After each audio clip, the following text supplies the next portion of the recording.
Major news on the Russia-Ukraine war tonight as Ukraine fires several American-supplied longer-range missiles into Russia for the very first time. All right, this prompting Russia to lower its threshold for using nuclear weapons. Fox 5 Sharon Crowley here with what it all means. Sharon. Yeah, well, President Putin's rhetoric is certainly sending shockwaves through the world, raising fears about the threat of a nuclear war. Putin's rhetoric not new, though. Since he sent troops into Ukraine, he and other Russian voices have frequently threatened the West with Russia's nuclear arsenal to deter the U.S. from supporting Ukraine.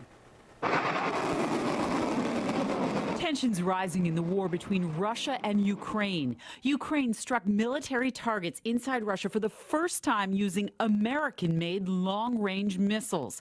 Just 2 days ago, President Biden lifted restrictions on Ukraine's use of those missiles. Of course, it is a signal that they want to escalate, and it is impossible to use these high-tech missiles without the Americans. Putin has said this many times. The pre-dawn attack hit a military facility where 11,000 North Korean troops are deployed in a counteroffensive against Ukrainian forces inside Russia. U.S. officials tell Fox it was Putin's decision to expand the war by bringing in North Korea that led President Biden to authorize the use of long-range strikes. Our record is one of holding Putin accountable and one of holding Russia accountable, and you just have to look at the results on the battlefield. Following the missile strike, Putin lowered the Kremlin's threshold for using nuclear weapons in response to a conventional attack.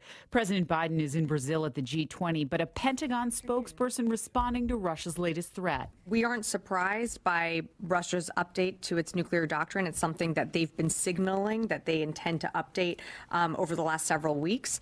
It's the same irresponsible rhetoric that we've seen before. So it's something that we're going to continue to monitor, but we don't have any indications that Russia is preparing to use a nuclear weapon within Ukraine. And tonight, some NATO allies near Russia, including Sweden and Finland, are warning their residents to prepare for the possibility of war. Lawmakers on Capitol Hill, though, don't believe Putin will even consider using nuclear weapons. Use of nuclear weapons would be abhorrent. Not even Putin has the bad judgment to cross that line. Well, also happening today, U.S. State Department spokesperson saying that since the war began, Russia has sought to, quote, coerce and intimidate both Ukraine and other countries around the world through irresponsible nuclear rhetoric and behavior. So a lot of eyes watching what's going on. Yeah, there. big news today. All right, Sharon, thank you.